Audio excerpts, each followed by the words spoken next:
Dans nos montagnes cévenoles, la recherche archéologique s'est focalisée sur les mégalithes, les dolmens, les oppidums.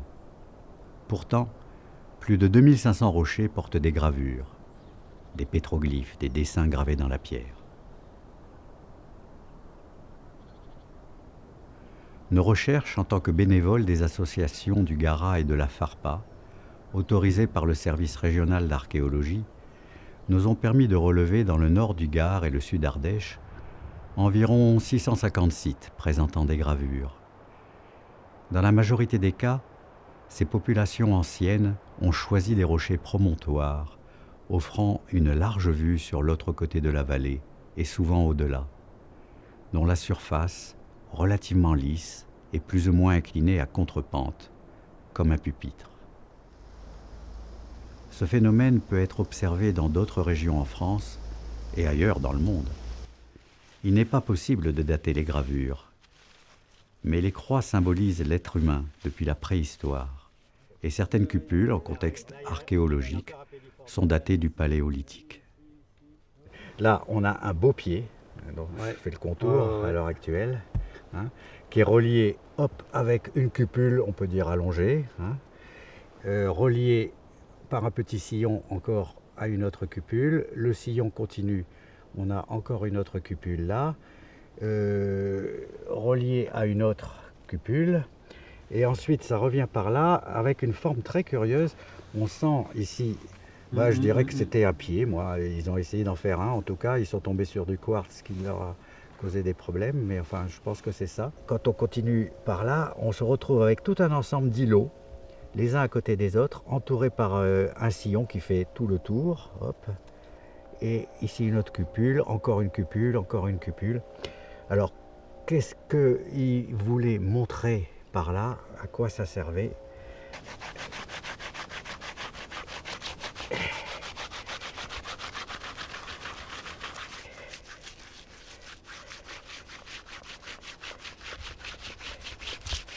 Il faut penser aussi que la végétation a complètement été différente à l'époque des gravures.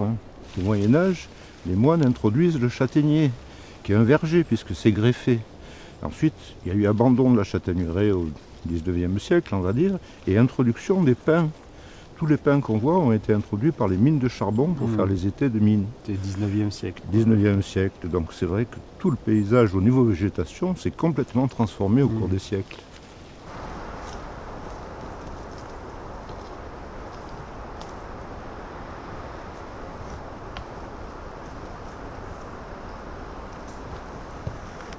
Cette dalle porte une centaine de cruciformes. Et alors là, on la voit super bien, on voit très bien tous les motifs parce qu'on a une lumière d'hiver rasante qui met bien en valeur toutes les gravures. Et on se retrouve avec des cruciformes qui sont bouletés aux extrémités. On voit bien les petites cupules qui sont au bout, le travail qui a été fait de forcer le trait aux extrémités des cruciformes. Ici, on voit qu'elles sont liées, mais elles ne sont pas boulées, par exemple. Oui. Elles sont liées jusqu'à cette cupule. Oui. Et un sillon. Et là, on a même un pied. Et on voit son orteil, même un autre orteil qui s'est gravé. Voilà, c'est magnifique.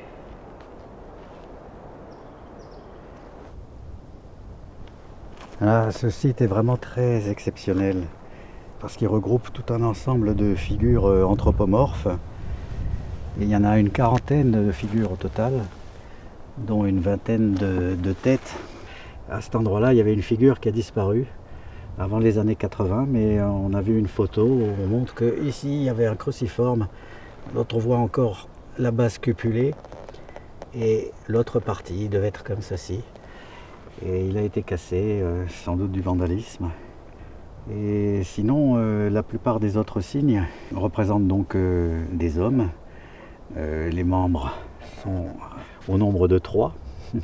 Et on voit une tête avec parfois 2 yeux. On voit très très bien les impacts les uns à côté des autres et obtenus par piquetage, vraisemblablement avec des rognons de quartz qu'on trouve abondamment dans le coin. Un peu plus haut là-bas, on a un arciforme, ce qui est un signe qui est relativement rare, en forme de fer à cheval on va dire. On n'en trouve qu'une dizaine dans le coin. Un peu plus bas dans le Gard, il y a des pans entiers de la montagne qui sont gravés de signes du même type, des arciformes. Mais par ici, c'est très rare. Alors sur cette dalle, vous pouvez voir qu'il y a 2 couples. Le premier est entier à gauche. Sur le second à droite, il manque la tête. Enfin encore qu'on voit pour le personnage de droite, qui est un homme a priori, la moitié de la tête. L'ensemble de ces figures sont piquetées de tout petits points d'impact tout autour de la figure. Et à droite, qui se voit presque plus maintenant, on a un soleil. Évidemment, on ne sait pas de quand ça date. On a tout le Mont Lozère hein, là-bas. Oui, là c'est Pont de Bonvert, ça remonte vers Villefort, derrière. Et quand on voit tous ces résineux qui n'existaient pas au milieu du 19e siècle, et en fait c'est venu par la restauration des terrains en montagne. Pour éviter l'érosion, ils ont reboisé massivement en pin. Et tout ça est assez récent. Et avant il y avait des châtaigniers bien sûr, quand on voit autour des hameaux.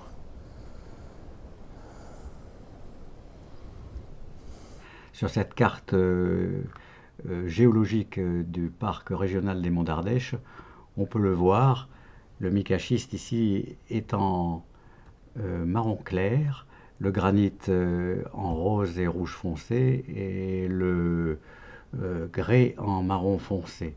Et la plupart des sites sont sur le schiste et le gneiss. Pourquoi? C'est une question qu'on peut se poser parce qu'on peut arriver à graver également sur le grès, mais est-ce que cela signifie que c'est déjà parti sur le grès, que l'érosion a déjà effacé les signes? Sur le granit, ça peut se comprendre, moins trouver de signes, dans la mesure où le granit est une roche très difficile à graver. Le but, c'est de recenser ces gravures rupestres, d'en faire un inventaire qui sera à la disposition du service régional d'archéologie. Et donc pour cela, je reporte tous les points GPS des différentes roches que l'on trouve. Et si on agrandit sur la carte, le rouge représentant les cupules, les croix représentant les cruciformes et le violet représente les rochers qui comportent en même temps des cruciformes et des cupules. Et on voit qu'il y en a quand même une grande quantité, que l'ensemble est extrêmement mêlé, mais qu'il y a beaucoup de rochers qui ne comportent que des cupules. Alors là, nous avons le cruciforme qui représente l'humain et entouré par un quadrilatère arrondi.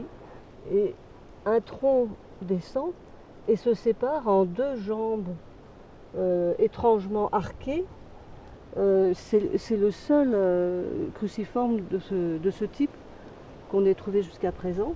Et la surprise, c'est qu'entre les 2 jambes, on trouve un petit cruciforme qui est bien séparé de l'entrejambe, ce qui fait qu'on suppose que c'est une naissance.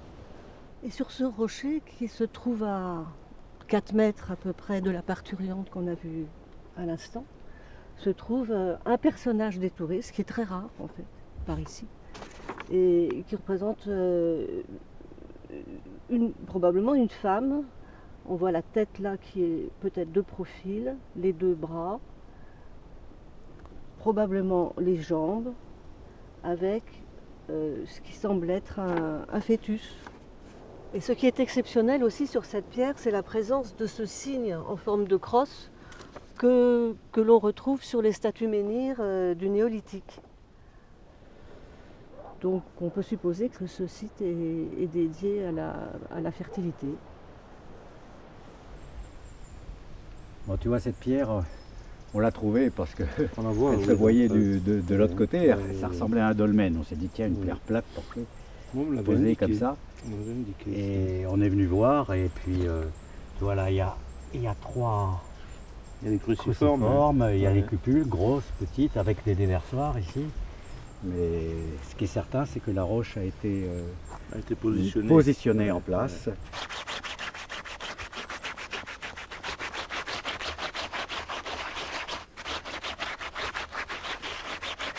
Là, on se retrouve donc finalement avec un dessin des gravures à l'échelle 1. Donc, tout à fait mesurable. Bon, on voit les croix quand même et la cupule, à défaut.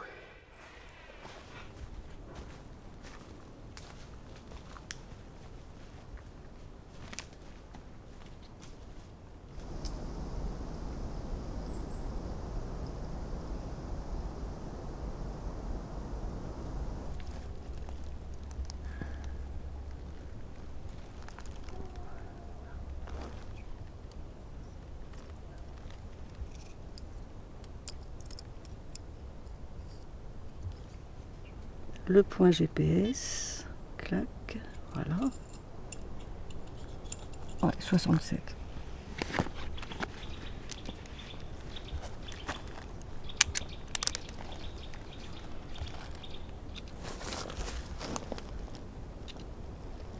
Alors la photogrammétrie, c'est quelque chose de relativement nouveau pour nous. On s'y est mis il y a juste quelques mois et c'est vraiment fantastique pour pouvoir faire apparaître la profondeur du relief des différentes gravures. On fait une centaine d'images, voire plus. Ensuite, on les assemble avec l'ordinateur et on obtient une image que l'on peut effectivement déplacer dans l'espace. Et ensuite, on fait un modèle numérique d'élévation. Là, après, j'essaye de faire en sorte que mon image soit parfaitement perpendiculaire, donc avec la même couleur. Et donc cette photogrammétrie qui fait bien apparaître les 80 cruciformes. Grâce à elle, on peut sauvegarder un modèle. Et là, tous les millimètres, on a une courbe de niveau, ce qui me permet donc de pouvoir mesurer, même sur l'écran, exactement quelle est la profondeur de chaque gravure.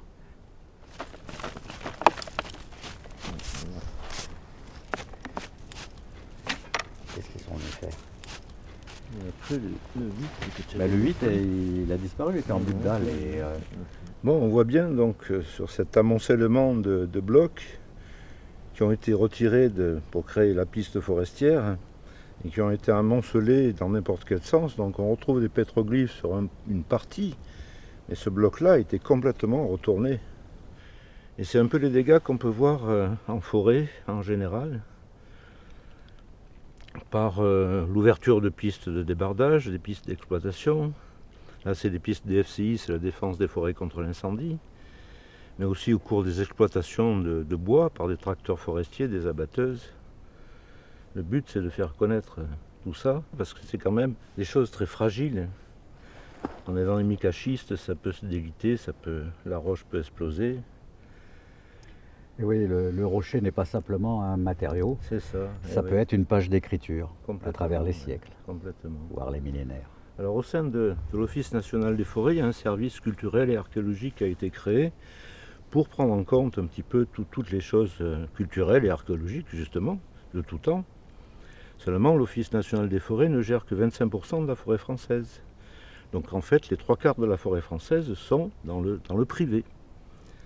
Et là, c'est essayer d'expliquer aux particuliers, aux propriétaires des forêts, que quand ils ont des sites comme ça, ils les respectent. Et au cours d'exploitation, éventuellement, les repérer pour que les tracteurs ne passent pas dessus, quoi.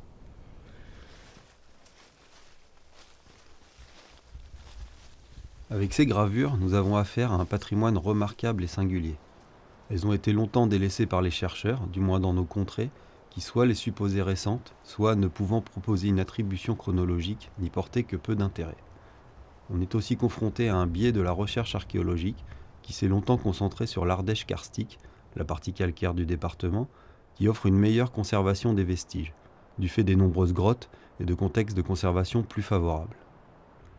La protection et la mise en valeur de ce patrimoine exceptionnel est impérieux. La majorité de ces pétroglyphes ont sans doute disparu au cours du temps, par l'érosion, par des phénomènes naturels, mais cette destruction s'est sans aucun doute accélérée au cours des 2 derniers siècles.